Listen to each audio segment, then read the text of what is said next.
Unlike most of the videos you see on this channel, this one started scrolling through Facebook. In early 2023, this post detailing the reactivation of Norfolk Southern's remaining SD70M-2 fleet was brought to my attention, though I was a bit hesitant to believe it at first. So often it seems changes on railroads these days are subtractive, certainly never anything being added back. But this one would prove to be quite the opposite. In this video, hop along for the arguably reckless ride with me as we chase some of these reactivated SD70M-2s in a true railroad resurrection.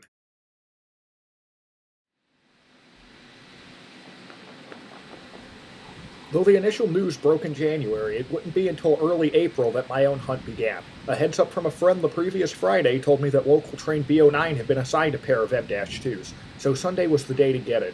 Starting in Chesterton just east of Porter Junction, eastbound stack train 22H would make an appearance first on the NS Chicago line.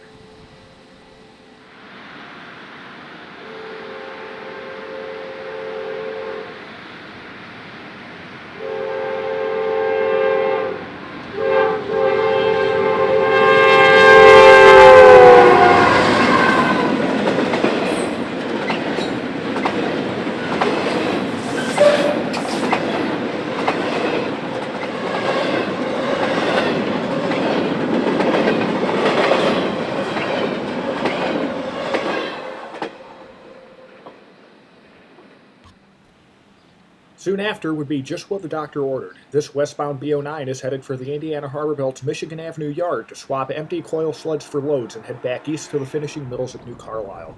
Leading the train is NS 2768, which had just been reactivated 2 weeks prior. These units were rather hastily thrown back into service, as evidenced by the unit's burned-out headlight and damaged snowplow.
From here, we'll chase the train west to the IHB's Michigan Avenue yard.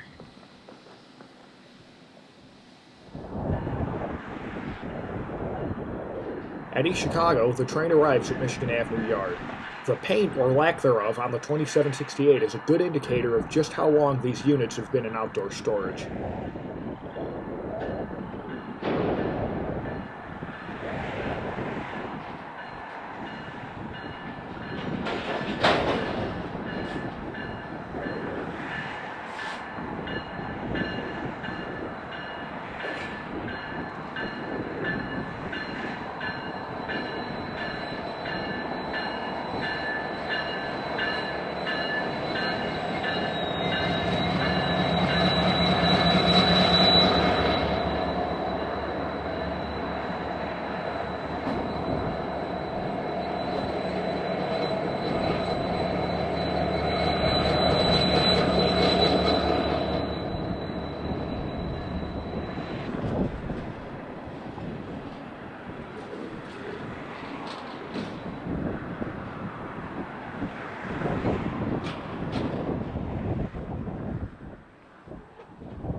We'll head south to Calumet Junction to catch the light engines running around their train on the IHB main.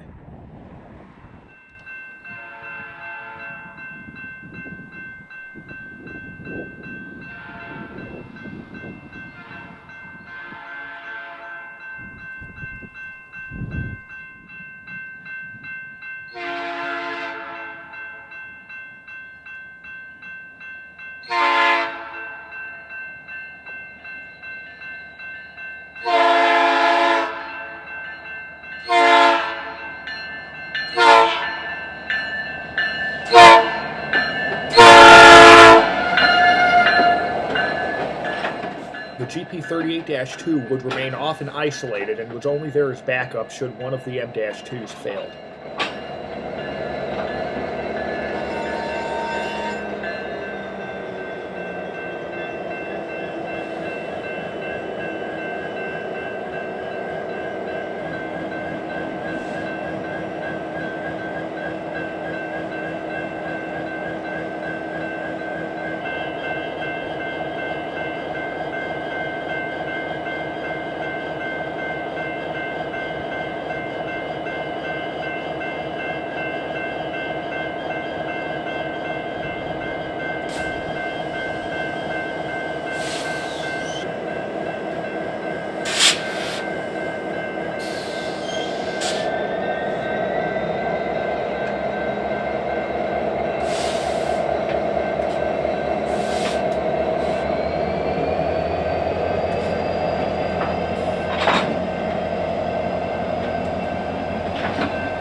We'll head to the north end of Michigan Avenue Yard to watch the train depart back east.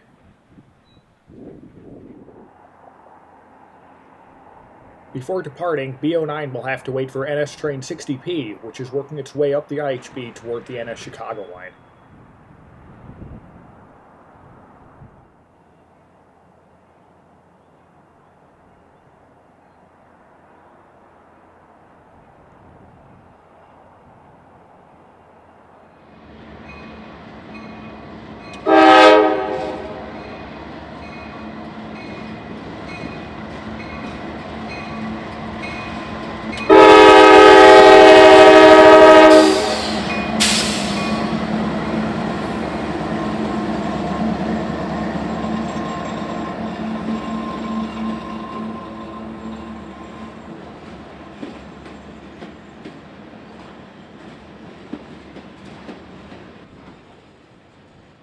Note the eclectic array of old hoppers on the train today.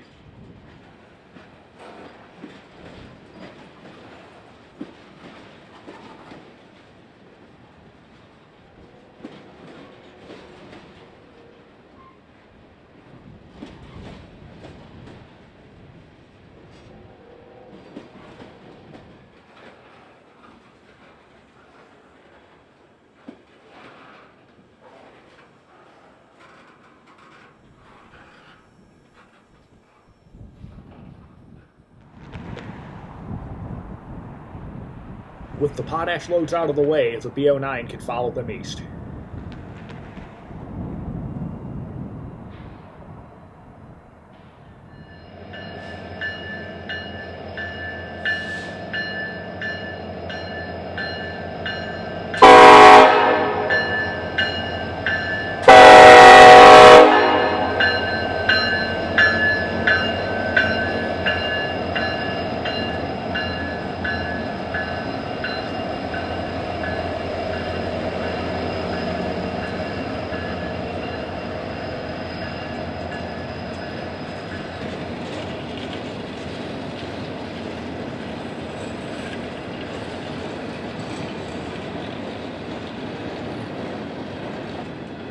A failed chase of the train to Pine Junction and Gary would ensue, and this would turn out to be the last shot of the day. We'll come back in 2 days to watch an interesting turn of events unfold as the 2768 will be pulled out of service for various mechanical problems and, of course, a headlight replacement.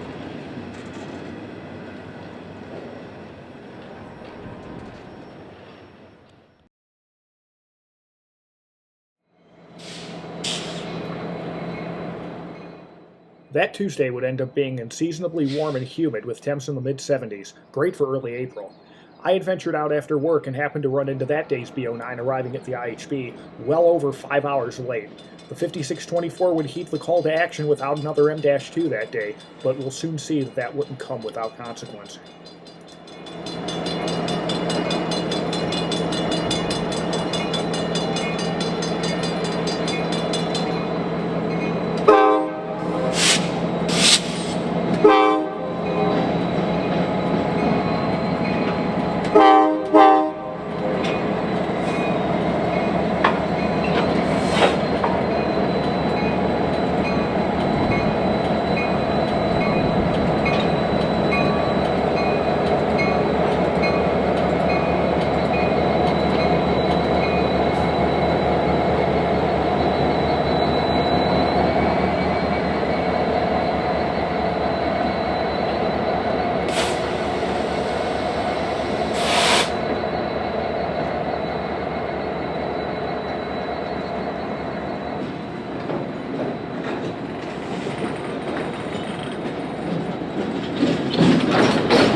A simple drop-off and pickup is all that needs to be done at the yard here this evening. B09's outbound train is visible just left of the center of the frame.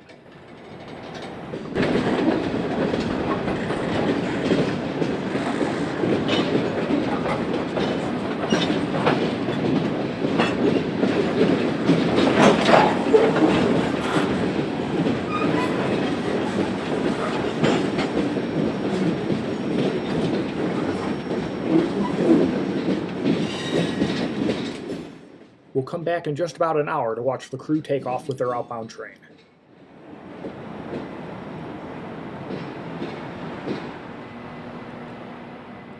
Humidity and instability continues to rise, and some thunderstorms will pop up in the area later on tonight.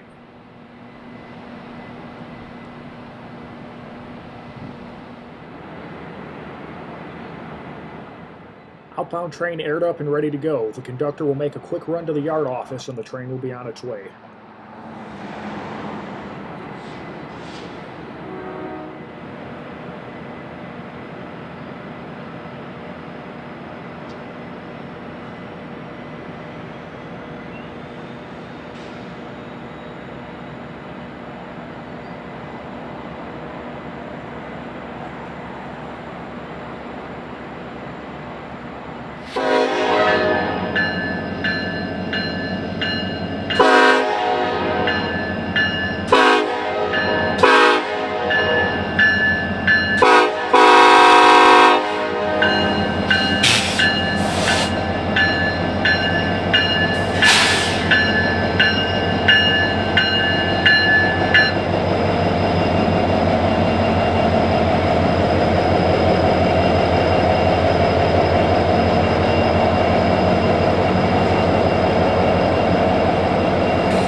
We'll chase the train over to Pine Junction and relive my most popular video on the channel.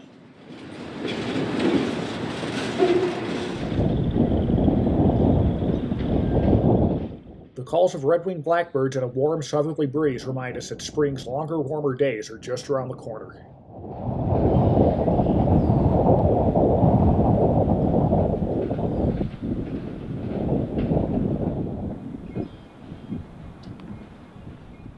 At first I had figured a brush fire had formed to the west and was to blame for the gray haze. That was before the train popped into view. As it did, I immediately thought the 2758 was to blame. The 2768 was out for mechanical issues, why wouldn't this one be too? But that was not the case, and it was certainly the Jeep 38.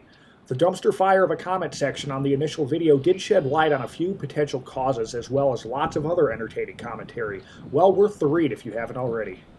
For your viewing pleasure, enjoy the sights and sounds, and unfortunately not the smells, of an EMD GP38-2 on the verge of blowing up as they haul east.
Holy Saturday, April 8th would be my next day out trackside. I had gotten sick with a bad cold, but the similarly pleasant weather was too beautiful to not brave through and get outside. We're 25 miles east of Pine Junction at Otis, Indiana to catch another B09 climb the hill here. I somehow beat an empty coal train off the IHB here. The B09 is following closely behind them.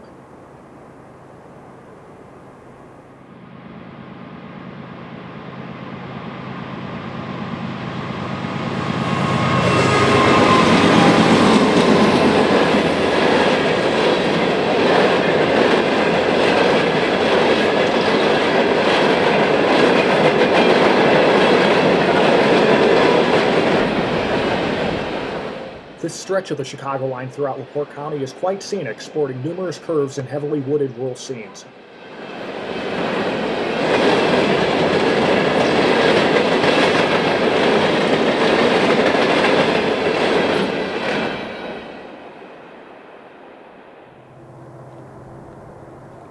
The roar of distant EMDs provides plenty of warning as B09 begins their climb on Otis Hill.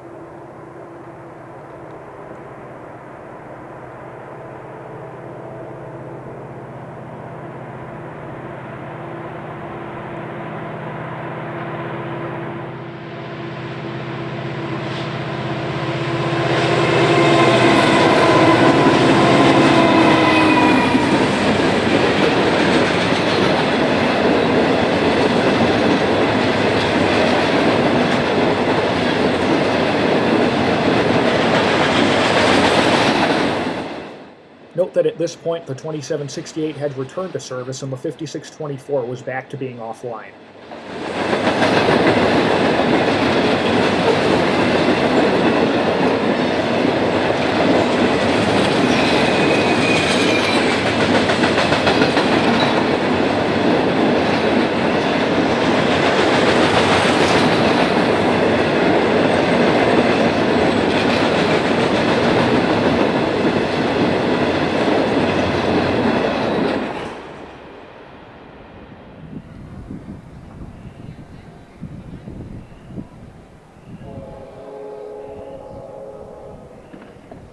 Two hours later, a strange horn could be heard off to the west. NS Local B10, a turn from Elkhart that feeds the railroad's Burns Harbor terminal, had also been assigned a pair of M2s and is seen returning to Elkhart. We're about a half mile to the east of our previous location, in the town of Otis itself.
Wednesday, the 12th of April, would be another after-work evening encounter, and another one under rather ill-fated circumstances.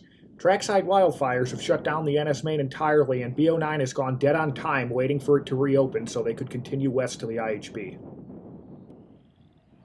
The sun has just about set, and an extra board crew has relieved the train. They will now run as NS train B94.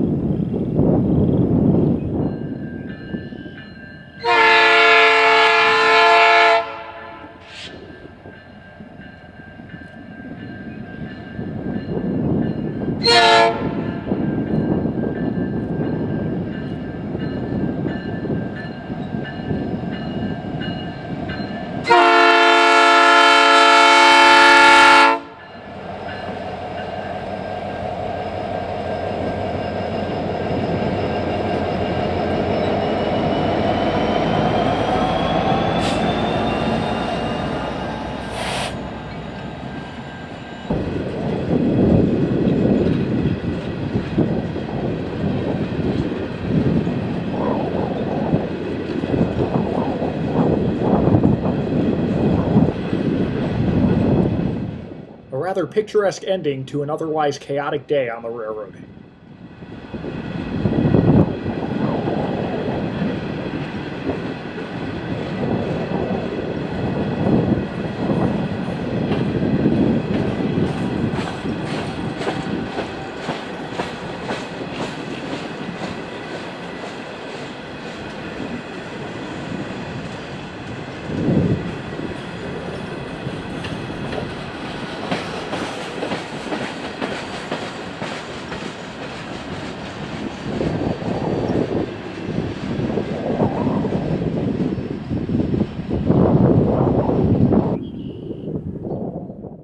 The fires are totally out and trains can now run in both directions as SD70M, an eastbound stack train, approaches Clark Road.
Saturday, the 22nd of April, was an incredibly cold and windy one, though the rapidly blooming trees would seem to paint an entirely different tale. This would be my last day for a while looking for SD70M-2s. We've made it to Otis one more time to catch train B10 grinding up the hill behind NS 2670 and 2699. I'll shut up for a change and let the ambience of 2670's rather chilling horn do the rest of the talking from here.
It would be a whole 3 months before I looked for more M-2s. It's now the end of July and we're along the NS Kankakee line to catch local B16, the Kankakee to Chicago turn that feeds the railroad's entire Kankakee terminal.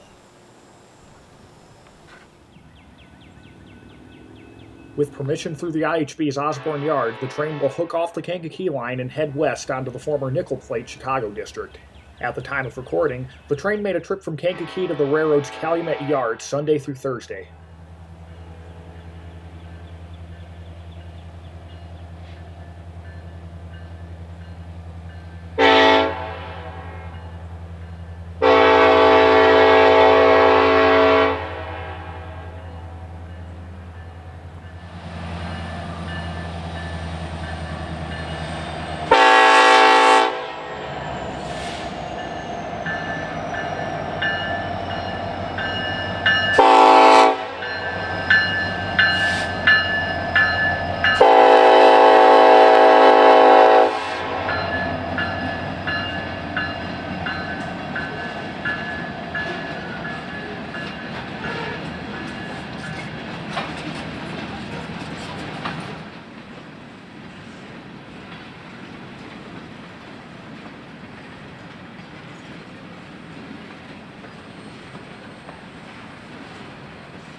While the crew slowly snakes her way through the IHB's Osborne Yard, we'll head over to Control Point Indy on the Chicago District for one more look at the train.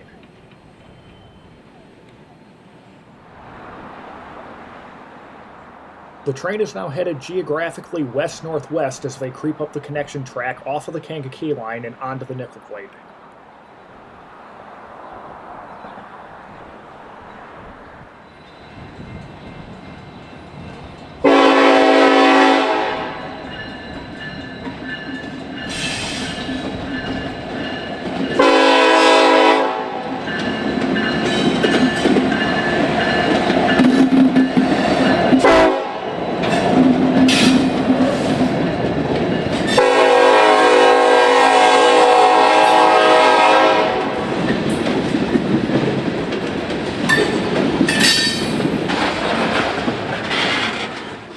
Though unknown to me at the time of recording, this would be one of the last B-16s at CP Indy, as the train would instead begin running to Burns Harbor in just a few weeks.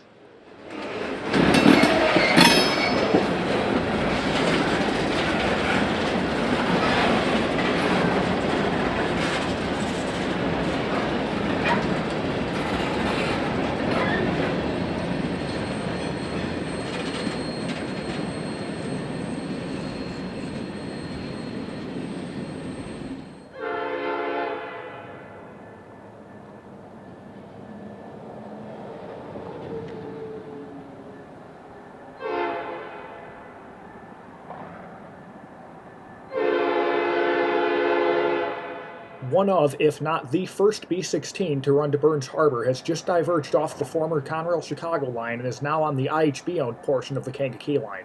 The train is led by SD70M-2 number 2661, which sports a very nice P5.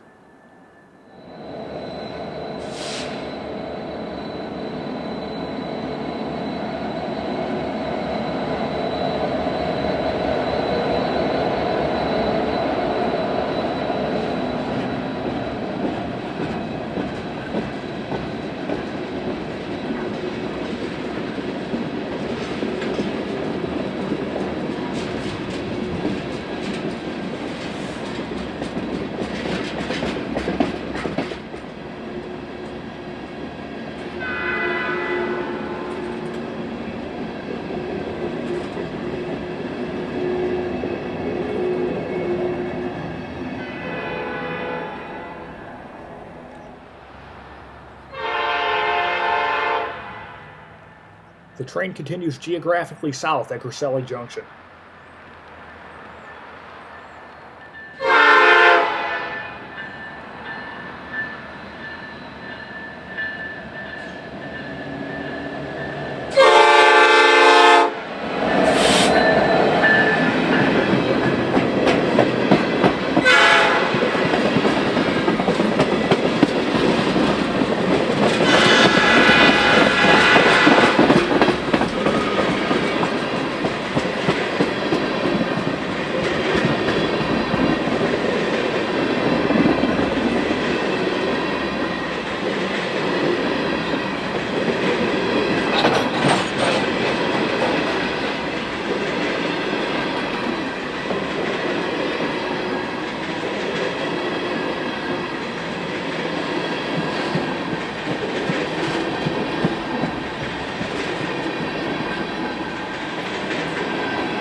It's now October, and we're back at Pine Junction in Gary, but not for the B09 this time. The 2661 is getting a lengthy B16 up to speed as they head east for Burns Harbor.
Some National Guard helicopters are flying over after just taking off from the Gary-Chicago airport to the south.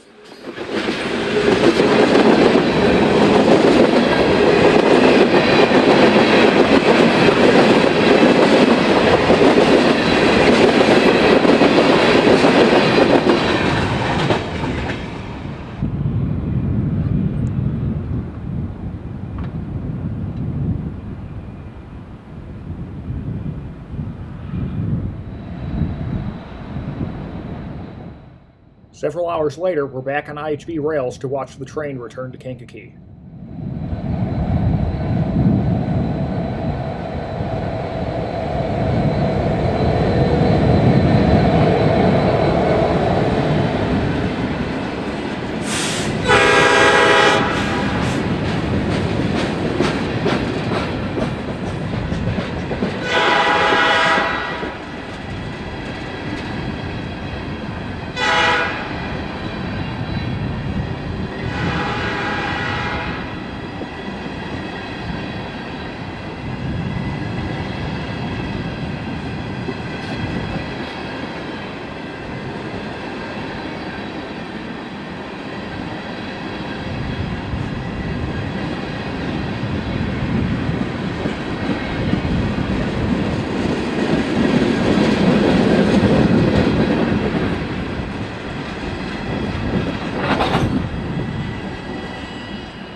Mid-December would see a new SD70M-2 assigned to the train, the NS2770.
One final B-16 serves as our parting shot for the video.